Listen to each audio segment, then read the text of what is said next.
Bonjour tout le monde. Dans cette vidéo, notre objectif c'est de calculer l'aire de la partie en rouge. Ici, nous avons un carré. Le côté du carré est égal à 10 et nous avons deux demi-cercles ici. Dans un premier temps, je vais décomposer le carré en plusieurs parties. Donc ici, je vais tracer ici. Et là aussi, je vais tracer ici comme ça. Je vais avoir ici un carré ici. Donc ici, nous avons un carré. Et là, nous avons un quart de cercle. Et là aussi, nous avons un quart de cercle. Pour trouver l'aire de la partie en rouge, je vais calculer l'aire du grand carré moins l'aire des trois parties. Donc ici, dans un premier temps, je vais calculer l'aire de ce quart de cercle. Donc ici, c'est égal à 5. Donc le rayon, là aussi, c'est égal à 5. Parce que tout le côté du carré est égal à 10. Donc de la même manière, là aussi, nous avons 5. Et là aussi, nous avons 5. Donc je vais calculer l'aire de ce quart de cercle. Donc l'aire d'un cercle, c'est pi fois rayon au carré. Donc un quart de cercle, ça va être un quart fois pi fois rayon au carré. Donc ici, le rayon est égal à 5. Donc je vais remplacer R par 5. Donc on a un quart fois pi fois donc 5 au carré. Alors 5 au carré, c'est égal à 25. Donc on aura 25 quarts fois pi. Donc ici, l'aire de ce quart de cercle est égal à 25 quarts fois pi. Mais ici, nous avons exactement le même quart de cercle. Ça veut dire que l'aire que nous avons trouvé ici, c'est exactement la même chose qu'on aura ici.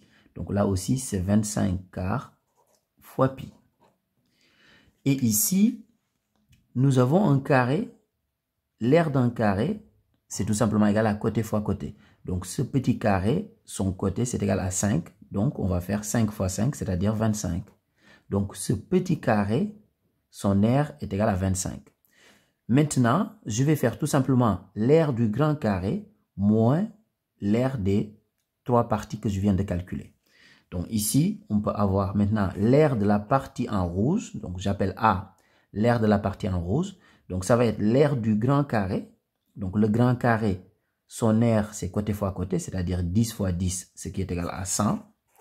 Maintenant, je vais enlever l'aire des trois parties. Donc moins l'aire du petit carré, c'est-à-dire 25, moins l'aire de ce quart de cercle, donc 25 sur 4 fois pi, moins l'aire de ce quart de cercle, 25 sur 4 fois pi. Donc ici, 100 moins 25, c'est égal à 75. Moins 25 sur 4 fois pi, moins 25 sur 4 fois pi, c'est égal à moins 50 sur 4 fois pi.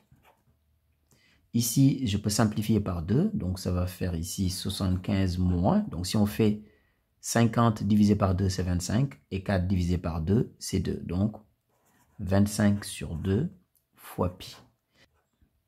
Donc ici, nous avons la valeur exacte de l'aire.